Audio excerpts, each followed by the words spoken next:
And we continue at 1:05 in the afternoon on the John Phillips Show. Mr. Randy Wang's in Culver City. John, we might have a theory as to why Arnold Schwarzenegger's love child wasn't invited to Patrick Schwarzenegger's wedding. Lars writes Why is in, that? JohnnyDon'tLikeShow@gmail.com and says, the half-brother wasn't invited to the wedding because Arnold's kids haven't forgiven him over the fact that they now have to share his inheritance with them. Oh, yeah. You now have to cut another slice of the pie. Actually, that's not true. If you want to write a kid out, you can do that. I think Elon did that to the transgendered one. You know, that's why Elon has to keep making so much money, because he keeps having kids. I want to say one of the Judds got written out too, didn't they? Ashley does well for herself. She doesn't need the money. I don't know. Family dynamics are hard to sort through. 800-222-5222 is the telephone number. 1-800-222-5222. Maybe Ashley didn't get written out, actually. Who knows? All right. So we have a gubernatorial election coming up in 2026 as Gavin Newsom is termed out of office. It was widely expected that Kamala Harris, the former vice president of the United States, would run for governor and be a heavy, heavy favorite. She decided to take a pass, and now it's a free-for-all as to who will be the next governor of the Golden State. According to most recent polls, the leader of the pack is former Orange County Congresswoman Katie Porter. Please. Coming up in second place is Riverside County Sheriff Chad Bianco, and former Fox News host Steve Hilton wins the bronze. That's if the election were today. Now, of course, the election is not today, so who knows who will make it on the November ballot. But because there is a lot of speculation going around as to who will be the next governor, CBS in Sacramento decided to do 3-minute interviews with each of the candidates to find out just exactly who they are and what they would do with the state of California should they win the election. So I think this is eventually going to be like hour-long interviews with every single candidate, but they've first released a snippet of every interview with every candidate, including some of the gadflies like the Zaki guy and the Green Party guy whose name is Butch. But this is 3-minute interviews with each of these candidates, asking them very simple questions like, what's something that Gavin got right? What's something that Gavin got wrong? What's something the legislature got right? What's something the legislature got wrong? And you can learn a little about these candidates based on how they answer these questions. All right, let's start with the leader of the pack, former Orange County Congresswoman Katie Porter. Redistricting. What do you think of the governor's plan? I support the governor's plan. What do you say to the 40% of California voters who you'll need in order to win who voted for Trump? How would I need them in order to win, man? Unless I guess she's bipartisan.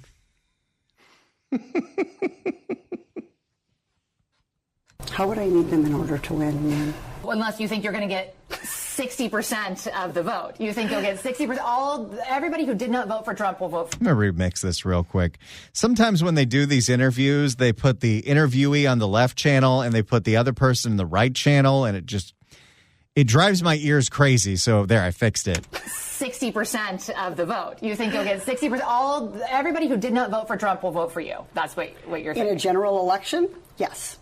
If it is me versus a Republican, I think that I will win the people who did not vote for Trump. What if it's you versus another Democrat? I don't intend that to be the case. What's she going to do? The Adam Schiff strategy? I call it the Schiff gift. I think so. Well, she learned that one the hard way of how effective it is. So who's she going to? She did, Randy. So who's she going to put all her money behind? Hilton or Bianco? Whoever's polling in second place. Katie Porter is one of the high-profile Democrats running to replace California Governor Gavin Newsom when he turns out next year. She lives in Irvine, describes herself in student housing, teacher housing. By the way, one of our listeners just ran into her at Orange County Airport, and they said that she made a scene in the terminal. She was on a Southwest Airlines flight or getting on a Southwest Airlines flight, and she had her laptop out. And as she was supposed to be paying attention to the gate agent and boarding the plane, apparently she was screaming at the top of her lungs into her laptop.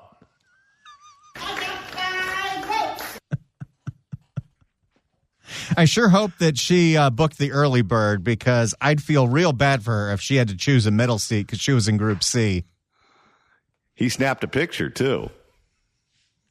She lives in Irvine, describes herself as an educator and consumer protection attorney. She was previously a U.S. Congresswoman, and she says she's running for governor, quote, because she has the experience, grit, and fresh ideas we need to stand up to Trump, lower costs, and grow our economy. Oh, boy. All we're going to hear about are federal issues from her.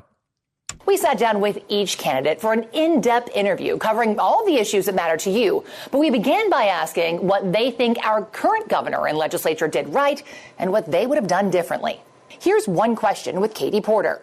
Well, California's in a cost crisis, and one thing Governor Newsom did that really brought down costs for people is make school lunch free. It always comes down to food with her. She's at the grocery store. She's talking about school lunches. She's got the candy wrappers in the minivan. So you can't afford to buy a home here. You'll never be able to afford to put your kids through college. But when they go to LAUSD, they get a free burrito. We're going to make the fat kids even fatter. Well, California's in a cost crisis, and one thing Governor Newsom did that really brought down costs for people is make school lunch free. I'm a mom of 3 kids. I was spending about $300 a month for their school lunches. When he made school lunches free, that was $300 that I had in my budget. So I think when we talk about bringing down costs, that's a concrete example of him. What if they wanted money to buy the fast food off campus? I'll tell you. If this is what she's selling and the people of this state are buying that product, we deserve to be in the state that we're in. So I think when we talk about bringing down costs, that's a concrete example of him actually doing that. And I'd like to do a lot more of things like that in my time. And a misstep? A misstep? I mean, I think the governor himself would tell you that he did not, that he created a lot of frustration around French Laundry. He's been very clear. Oh, that is the laziest answer you can give. It is the laziest answer. However, you really want to piss Gavin off, that's what you bring up. Been very clear that that was something he should not have done. So I think we all saw in the recall that he apologized for that. He took full responsibility, and he's moving full steam ahead protecting California. So according to Katie Porter, Gavin for 7 years has done nothing but great things, except for when he dined out without a mask at that restaurant. By the way, what she's turning herself into now is Gavin Newsom's ex-wife. Oh, really? Yeah, because she's picking at every scab that she can. What I'm sure Gavin would have preferred that she say is, well, you know, Gavin took Republicans at face value and he negotiated with them in good faith. And because of that, they just did nothing but stab him in the back. From Gavin's point of view, that's the correct answer. For her to bring up the French Laundry, that's her taking his most nationally embarrassing moment and bringing it back up on television. The legislature. Now he wants to dump a bowl full of potatoes on her head.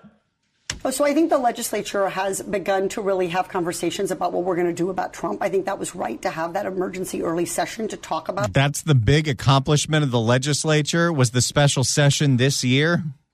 This is so pathetic. Talk about after the election, because I think they understood early on that we might be a lot of miles away from Washington, but what Washington does really affects California's government, right? So our Medi-Cal, it's called Medi-Cal, but a lot of the funding comes from Washington. It's our version of Medicaid. What is one thing that you think was a misstep that you would have prevented if you were governor? Well, I would say just generally, I would point the legislature toward doing more to bring down costs, to focus more on that. I think they need to look holistically. So they often pass one more law and one more. This is another non-answer. She's good at that. They often pass one more law and one more law and one more law. And I think it's good to take a step back, look at how all those pieces fit together. So when we're talking about housing costs, I'm really glad they're working on that issue. I wish they'd started sooner. Is there anything that they did that you think increased housing costs or was harmful? No, I think it's largely been a story of inaction on some of that. And I think some of it is just thinking. So she says it's because the legislature hasn't worked hard enough on this issue. Okay, so didn't we just take a bunch of calls from people who work in that industry And they said if they have perfectly fine trucks that are over a certain number of years old, they had to get rid of the perfectly fine truck to meet a California standard. Yes. And it cost them money that they're already hemorrhaging.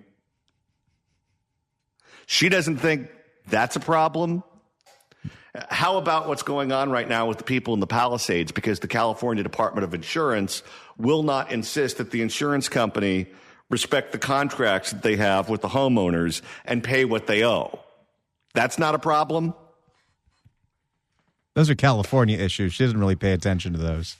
How about the fact that we passed a water bond years and years and years ago for things like reservoirs, and we haven't built one of them?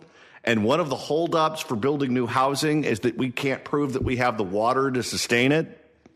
No, I think it's largely been a story of inaction on some of that, and I think some of it is just thinking that somehow this is going to be somebody else's problem. You don't care whose responsibility it is, you just want help. And so I'm glad I think they've made real strides in starting to think about how to bring down the cost of housing.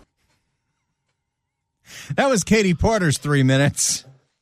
Okay, since all she cares about is making references to food, that lady's out to lunch. Who do you want to hear next, Johnny? Let's hear Bianco, since he's polling second. Bianco, they only gave 2 minutes, but here we go. I hope they continue to say that crime is down, because not only are people not going to believe it, they're absolutely tired of politicians lying to them. Riverside Sheriff Chad Bianco is one of the declared Republican candidates to replace California Governor Gavin Newsom when he terms out next year. He currently lives in Riverside, has worked in law enforcement for more than 30 years, and says he's running for governor because, quote, California's government is broken and we're going to fix it. We sat down with each candidate for an in-depth interview covering all the issues that matter to you. But we began by asking what they think our current governor and legislature did right and what they would have done differently. Here's one question with Chad Bianco. The only thing that I would say he's done well is in his bid to be president, he's acting like a Republican. I think he does a very good job of convincing the rest of the country that California is in a different reality. And so I don't know if they're buying it. I don't think so either, but when he made that remark with Charlie Kirk about the transgendered athletes and that it being unfair that they participate in girls' sports, that did go all over the place. It wasn't just a California story. That went national and international. And so I can't tell you that he has done anything good other than shift away. There has been some times in the past, especially public safety in the last 2 years, where I have been very grateful that he didn't sign some horrific bills that were passed that would have been detrimental to public safety. So I think that was something good. What is one thing that the legislature has gotten right over the last 2 to 3 years? I can't help you. Not a single thing. No. He is 100% correct. That comes to mind? No. My 7 years as a sheriff battling Sacramento has been nothing but negative. Nothing but negative. There's not one positive thing for public safety. Not one. I ask people all the time that give me a hard time on social media, just give me one thing. You tell me something that California has done. Tell me what California has done in the last several years to make your life better. And none of them, even the most staunch haters of me or proponents of Governor Newsom or this agenda, they can't come up with anything. They can't take credit for the weather. Well, think about this. All through COVID-19, they just rolled over and turned Gavin into the warden, where he had complete control over this open-air prison. And then when COVID was over, they went back up to Sacramento and they were destructive. I can't name one positive thing about that legislature, not one. So that's what Chad Bianco had to say. All right, let's check in with Steve Hilton. Okay, here we go. Gubernatorial candidate Steve Hilton on with CBS Sacramento. I was senior advisor to the Prime Minister of the UK, David Cameron. My wife had a big job at one of the big tech companies, in fact, at Google. So we both had these big jobs. When our second son was born, we thought for our family sanity, let's move to California to be closer to my wife's job. Steve Hilton is one of the Republicans running to replace California Governor Gavin Newsom when he terms out next year. He lives in Atherton, California, and describes himself as a public policy expert, author, and founder. Hilton was previously senior advisor to UK Prime Minister David Cameron, as well as a Fox News host, business owner, and Stanford lecturer. He says he's running for governor because, quote, I love this state so much and want the beautiful promise of the California dream to be there for my kids and everyone else's too. We sat down with each candidate for an in-depth interview covering all the issues that matter. Yeah, we've heard that. And what they would have done differently. One question was Steve Hilton. Here we go. The thing he's done that I most strongly agree with, and it's something that I actually argued for in a book that I wrote 10 years ago called More Human, is very decisively acting to stop smartphones being used in schools. Yeah. It's an incredibly important move. We've got massive problems in education as it is. The schools are not performing like we want. I'm sorry, what was he saying? I was scrolling on my phone. Randy, pay attention. There's a very important biology lesson going on. We've got massive problems in education as it is. The schools are not performing like we want. We don't need those distractions. I'll show you what I would recommend, which is the phone that I have, which is a good old-fashioned flip phone. Wait, Steve Hilton's got a jitterbug? He does. Good for him. Okay, so the other half of that question is, what's one thing in your opinion that was a misstep? Look, I've got a long list of things that I would have done different if I was the governor. I think, the number one thing that's going wrong in California, the number one reason people are leaving our beautiful state, it's the cost of housing. It's the number one reason. The idea that you could own your own home is now just a fantasy for so many young people. Despite talking about it a lot, you see that in the legislature in Sacramento. They say, we've got to fix our housing crisis. They really haven't done it. They haven't done anything. We've got the high... In fact, everything that they have done has not lowered the cost. It may have increased it. Oh, come on. Katie Porter said that by giving free lunches away at school, that made it so that everyone could afford to live here. We've got the highest housing costs in the whole country. We've got the lowest home ownership in the whole country. I didn't know that. I believe it, though. And so I think that's been a massive missed opportunity. How do you fix it? Well, let's go into the reasons why we got such high housing costs. Number one, environmental regulations, which make the cost of building much higher in California. That is directly as the result of unnecessary regulations that make the cost go up. Then you've got the taxes on housing. People don't understand that we have these things called impact fees in California. The Berkeley Center on Housing, the Terman Center, have estimated that up to 20% of the cost of a new house are taxes. Now, that's totally avoidable. We don't have to charge these taxes. We already pay the highest taxes in the whole country. So how do you fund the programs that those taxes are funding? Well, we have to cut spending in California. They've doubled the budget. Is everything twice as good? Most people would say things have gotten worse. And in fact, that is a true statement. If you look at the budget going back to Gavin Newsom's first year in office, it is double what that was. Well, and if they say, well, where do you cut? Well, how about starting with high-speed rail, since that's never going to actually happen anyway? No, we just voted to fund that for another 20 years. What are you talking about? Great. All right, we'll get to more of the candidates running for governor of California in 2026 coming up in moments. And Randy, I've got an update for you. Listener Joseph just sent us a link to an LA Times article that says that Naomi Judd reportedly left both of her daughters, Ashley and Winona, out of her will. Winona, too? I thought it was just Ashley. If you'd like to email the show, you can do so at johnnydon'tlikeshow@gmail.com. That's johnnydon'tlikeshow@gmail.com. And Randy, now that we've hit the halfway point of today's show, if you want to continue listening to us after we sign off at 3, that's easy to do. All you got to do is search for The John Phillips Show wherever you get your podcast, whether it's the Apple Podcasts app, iHeart, Spotify. Search for The John Phillips Show. Hit subscribe. You can download all the episodes. You can do a Google on the YouTube. You can get the free KABC app. You can get the free KSFO app. Get the KMJ Now app and hear us on Saturday afternoons. There are so many different ways to listen to this radio show and download all the podcasts. Share them with your friends. Put them in your Facebook groups. Put them in your Twitters. That'll make you a good boy. If you don't share them... You're really a bad boy. 800-222-5222 is the telephone number, 1-800-222-5222. And Randy, you and I are going on the road at the end of the week. We are. Mark your calendars for this Friday as we head back to Sherman Oaks. We're going to the Pineapple Hill Saloon right there off Van Nuys Boulevard near the 101 freeway. It is going to be this Friday from noon to 3, a live broadcast of the John Phillips Show on their beautiful outdoor patio at the Pineapple Hill. Great food, great drinks, and, of course, special guests like Susan Shelley from the Howard Jarvis Taxpayer Association. The courts have made it easier to raise your taxes, so come by and sign the petition to save Prop 13. The John Phillips Show, live in Sherman Oaks this Friday from noon to 3. Heather McDonald joins us at the top of the hour, but right now we're going through the brief interviews between CBS Sacramento and the top candidates for governor. And it's time for one of the three Tonys. No, peanut. Let's do that, Tony. It sounds so creepy every time you play it. It is, we're going to have a lot of contenders for Drop of the Year, more than we've ever had before. But this one's one of my personal favorites. No, peanut.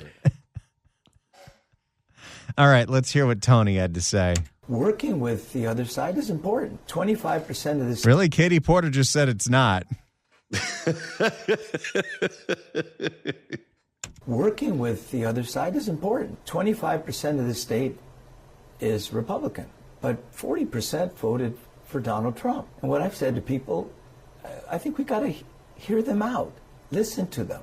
It doesn't mean we're going to agree with them on everything, but I do think our body politic needs more civility. I do think our body politic needs less polarization. Antonio Villaraigosa is one of the high-profile Democrats running to replace... Define high profile.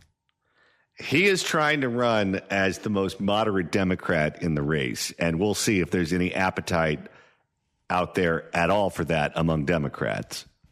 Antonio Villaraigosa is one of the high-profile Democrats... Are you considered high profile if the last time you held elected office was 2013? And he was Speaker of the Assembly in like the 90s. Been a long time. Profile Democrats running to replace California Governor... It once again just goes to show you how old some of these people are. He would be 80. If he were to be elected governor and reelected, he would be in his 80s as governor. California Governor Gavin Newsom when he terms out next year. He lives in Los Angeles, where he was formerly mayor. Before that, he was the California Assembly Speaker. He says he's running for governor because, quote, California needs a proven problem solver to lead our state. Never heard that one before.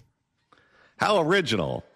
We sat down with each candidate for an in-depth interview covering all the issues that matter to you. But we began by asking what they think our current governor and legislature did right and what they would have done differently. That's one question with Antonio Villaraigosa. What is one thing that you think Governor Newsom did well and one thing that, in your opinion, was a misstep? I think expanding child care, he did very well. Expanding health care, along the lines, by the way, that I talked about 6 years ago. When you were running against him. Right. He talked about single payer, and I said, that's not going to happen. I said at the time that we should expand Obamacare, expand Medi-Cal. Wait, isn't that what's now putting us in the red, and Gavin had to ask for 2 loans this year? I love, by the way, how passive-aggressive they all are at Newsom. It was Katie Porter who brought up the French Laundry, and now he's saying, I was right all along, and he was obviously lying to you when we ran against each other. And he did, and I think he did a really good job with both health care and child care. And misstep? Keeping our kids out of school for 18 months. Oh, that one's going to hurt. Oh, yeah. And misstep? Keeping our kids out of school for 18 months. Longer than anybody in the country. I tell people, as a result, kids are behind in this state in reading and math. You can say dumber. If you're wondering why Gavin Newsom hasn't endorsed any candidates yet and why the Democrats keep trying to get new candidates to jump into the race, this is why. I tell people, as a result, kids are behind in this state in reading and math. Most of the states opened up well before that. In fact, private schools in California opened up long before that. Including the one where Gavin was sending his kids. That's right. including the basketball camp. Isn't that where you said something on television that made his kid cry? That's what he claims, but he's a pathological liar, so who knows? Same question, but for the legislature. The same two issues. I think they got health care and child care right. That was good. And I think they should have challenged the state and the governor. He almost said the warden. He's a listener. On keeping our kids out of school for as long as we did. So there you go, Mr. Peanut. Oh, Peanut. Criticizing Gavin on a very important issue, keeping the schools closed in this state longer than anywhere else. All right, let's now check in with the Secretary of Health and Education Services, Javier Baccaria. Is that how you pronounce it? Let me check. For Secretary of Health and Education Services, I nominated Javier Baccaria. Not his name, not the job he was appointed to. Close enough. Look, I've gone against my party. I've gone against what was my religion on occasions. I was one of, I think, about 65 of us out of 435 who way back in 1996 to vote no against a bill which would have discriminated against same-sex couples. And were there repercussions for that? Yeah. I had people calling for my excommunication from the Catholic Church. Was that Pelosi?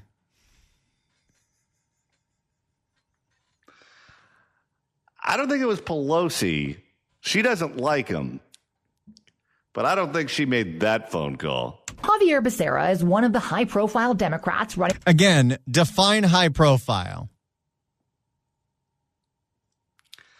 Well, he likes to scrub it, and that certainly made news. Much like Alex Padilla, John, if Javier Baccaria was walking down Hollywood Boulevard right now, how many people out of 100 would recognize him? Can I give you a negative number? Javier Becerra is one of the high-profile Democrats running to replace California Governor Gavin Newsom when he terms out next year. He currently lives in Sacramento and was most recently Health and Human Resources Secretary under the Biden administration. Before that, he was California Attorney General, a U.S. Congressman, and a state assembly member. That's not the name of the department either. Isn't it Health and Human Services? Nobody knows anymore. HHS is what they call it. Yes. He says Health and Human Resources, that's where all the DEI people are at the corporations. He says he's running for governor because, quote, California needs a fighter with experience to tackle the affordability crisis and stand up to Trump. Boy, I never heard that one before. California needs a fighter. Do they just watch each other's interviews and just repeat what the others say? I always liked it when Barbara Boxer would say that because she has boxer in the name. But enough of this already. We sat down with each candidate for an in-depth interview covering all the issues that matter to you. But we began by asking what they think our current governor and legislature did right and what they would have done differently. That's one question with Javier Becerra. He has kept a lot of the industry of tomorrow here in California, and I think you have to give the governor a great deal of credit. Everyone talks about the demise of California. Well, during his watch, we have grown from not just the fifth largest economy to the fourth largest economy. And what about someone wants an endorsement? Oh, yes. Well, the Biden people are already behind him, so he figures if Grampy Joe likes him, then Gavin will too. Do the Biden people have any pull whatsoever? Nope. And what about a misstep? It's always easy to Monday morning quarterback. I would have moved sooner on some things. For example, the housing crisis. Okay, that's a non-answer. You notice when he went on with Alex Michelson, he did the same thing. And whenever he was asked for specifics, he just kept repeating, scrub it. He has no specifics. I wouldn't have waited as long until we see this crushing debt. The high-speed rail. I wouldn't have waited till it became clear that we were going to have all these obstacles, principally in court. Time is money. So what would you have done differently? This guy is dense. Scrub it. So far, of everyone we've heard, he objectively is the worst. Well, he's certainly the dumbest. That would make him the worst. The legislature. Got right. I think this effort right now underway to make sure that Donald Trump doesn't put his thumb on the scale on the votes in Congress which would jeopardize. So wait, the best thing the legislature has done in the last 7 years is when the prune farmer dug out a district for himself? And those lines weren't even drawn by the legislature. They were drawn by the DCCC in Washington. Which would jeopardize trillions, certainly billions of dollars of taxpayer money that we send to the U.S. Treasury, because no one sends more money, taxpayer money, to Washington, D.C. than do Californians. Yet we're not getting it back. We've seen what he's tried to do to California. We have to fight fire with fire. I just sat down with my 12-year-old daughter and explained redistricting. Yes. Her response was, but Mom, 2 wrongs don't make a right. What do you say to that 12-year-old who says, so we're doing what they're doing and we're saying that's wrong? Yeah. What we're doing is not wrong. We're not. Oh, boy.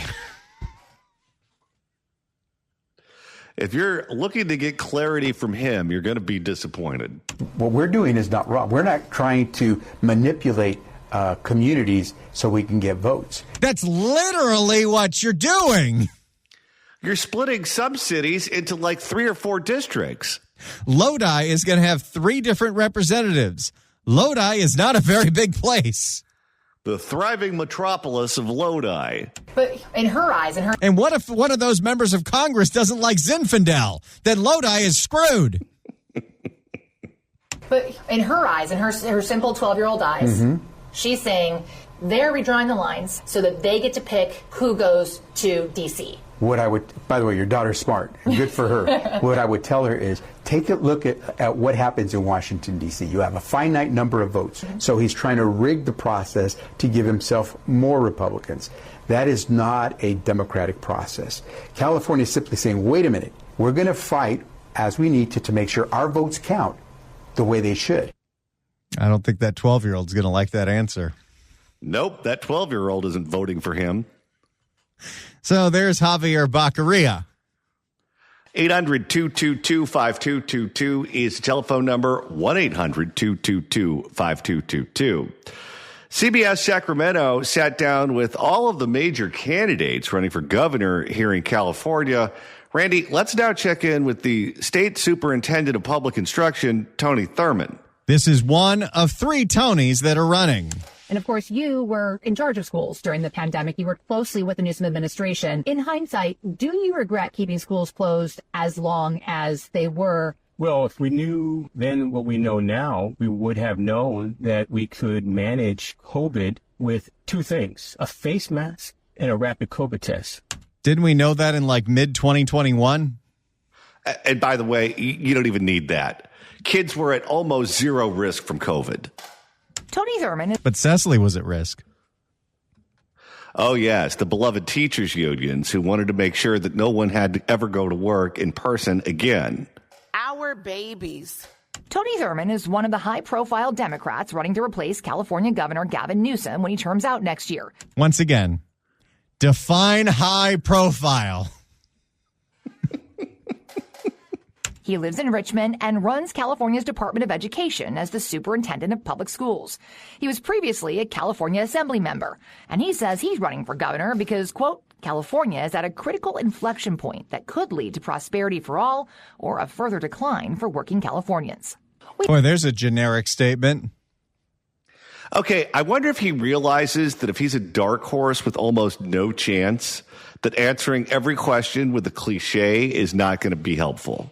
We sat down with each candidate for an in-depth interview with Tony Thurmond. You know, Governor Newsom is very good at responding to crises.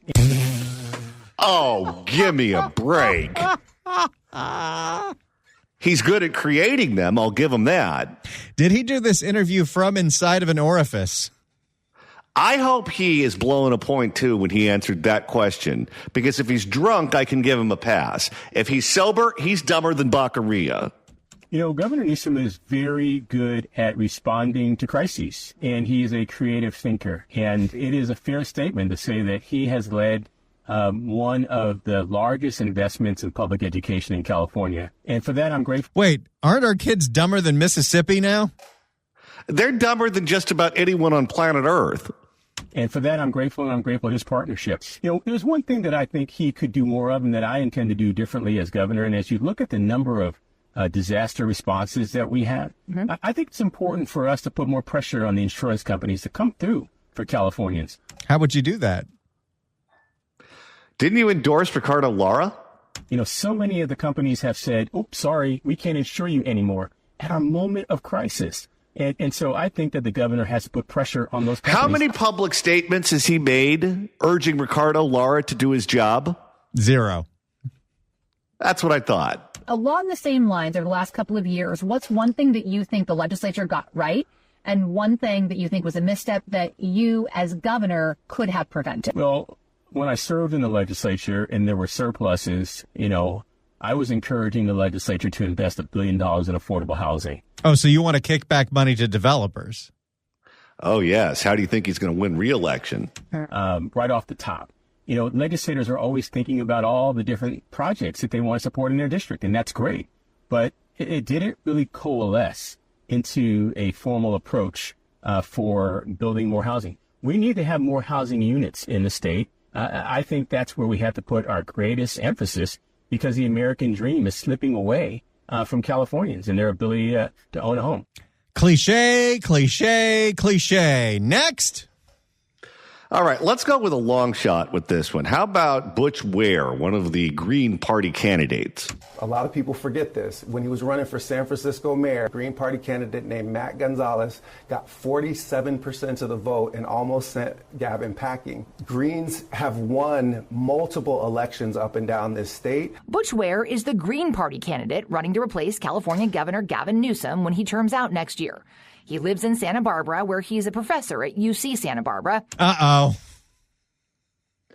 Wait a minute. Are you trying to say that there's a college professor in Santa Barbara who's a left-wing nut? We sat down with each candidate and what they would have done differently. That's one question with Butch Ware. What we have seen, especially since Trump took office, is a massive escalation in masked men kidnapping people out of our communities, and we have seen our state authorities either enabling those extra legal abductions or standing idly by. So wait, if this guy's governor, he wants the local police to go to war with ICE?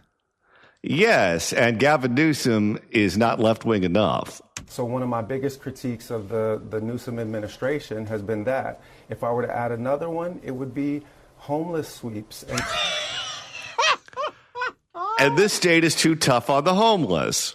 Just remember, kids, as bad as it is now, things could get worse. Homeless sweeps and criminalizing poverty instead of resolving the issue. If I was going to add another one. By the way, love to hear that from someone who lives in Santa freaking Barbara. And here's something to think about. What this guy is espousing here is essentially what the candidate for mayor, Mamdani, in New York is also saying. Only this guy has no shot. The guy in New York will probably win. Instead of resolving the issue, if I was going to add another one, where's the high-speed rail? Don't even get me started on all of the places where the Newsom administration has not delivered. Okay. What is one thing that you think that he's done right?